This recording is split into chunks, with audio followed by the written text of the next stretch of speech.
रहीम की तबीयत पिछले कुछ समय से ठीक नहीं है।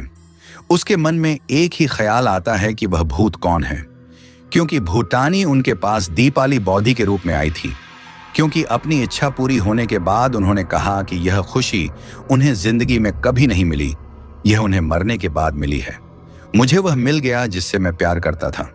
किसी को मुझसे प्यार नहीं था और मैं जानता हूं कि किसी भी युवा लड़की की मृत्यु नहीं हुई है। इसके अलावा जब मैं उस दिन राम के घर पहुंचा तो मुझे दीपाली की पत्नी के व्यवहार और बातचीत पर संदेह हुआ।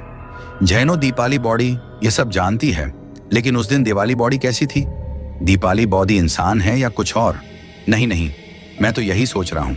अबुल ताबुल सोचता है कि उस दिन की घटना के बाद रहीम को तुरंत याद आ गया कि वह राम के घर जाएगा। राम से मिलना जरूरी है।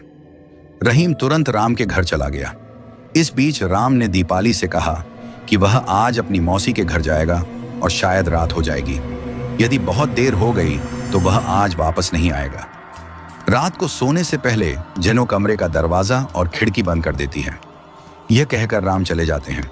दीपाली ने काला कपड़ा पहन रखा था और उस पर ब्लाउज नहीं था। इतनी काली लड़की को काले कपड़े पहने हुए देखना उसके लिए अंधकारमय था।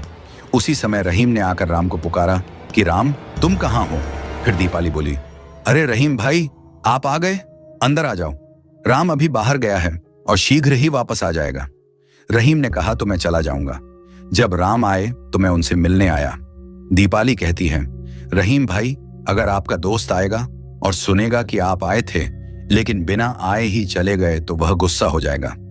रहीम ने कुछ देर सोचा और कहा, ठीक है, फिर मैं कुछ देर इंतजार करूंगा। यह कहता हुआ रहीम कमरे में दाखिल हुआ। दीपाली कहती है, रहीम भाई आप बैठो, मैं आपके लिए एक कप चाय लाती हूँ। कुछ देर बाद दीपाली गर्म चाय का कप लेकर रहीम के पास आई। रहीम को चाय का कप देते समय दीपाली झुकती है तो उसके कपड़े जमीन पर गिर जाते हैं। दीपाली का पूरा बदन नंगा हो गया। रहीम ने यह देखा और उसके हाथ से चाय का कप गिर गया। दीपाली जैनो को इस पर कोई शर्म नहीं आई। इसके बजाय वह मीठी मुस्कान देता है। रहीम जैनो शानदार हो जाता है।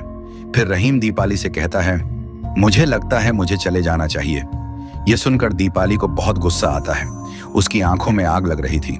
ठीक उसी समय बड़े वेग से तूफान आया, बहुत तेज हवा और गड़गड़ाहट। तब दीपाली कहती है कि क्या हुआ रहीम भाई, जा क्यों नहीं रहा है? रहीम ने कहा कि इस तूफान में क्या करना चाहिए? दीपाली कहती है तो तुम्हें कल सुबह जाना होगा, क्योंकि यह तूफान रात भर चलेगा। रहीम को दीपाली की बात सुनकर आश्चर्य हुआ। दीपाली फिर हंसती है और कहती है, रहीम भाई डर लगता है या फिर खाने के बारे में सोच रहे हैं? भोजन की चिंता मत करो, आज मैंने बीफ रोस्ट और खिचड़ी बनाई, आप मजा कर सकते हैं। अब तुम लेट जाओ, मैं खाना गर्म कर देती हूँ। इतना कहकर दीपाली चली गई। रहीम सोचने लगा। दीपाली ने गोमांस पकाया। राम तो गोमांस नहीं खाता, इसके अलावा कोई भी हिंदू गोमांस नहीं खाता। यह सोचकर रहीम का दिमाग खराब होने लगा। अगर आप देखना चाहते हैं कि आगे क्या होता है तो आपको तीसरा एपिसोड देखना होगा और वीडियो को देखने के लिए एक लाइक जरूर करें, तीसरे एपिसोड पर टिप्पणी करें और यदि आपने पहला एपिसोड नहीं देखा है तो विवरण में दिए गए लिंक को देखें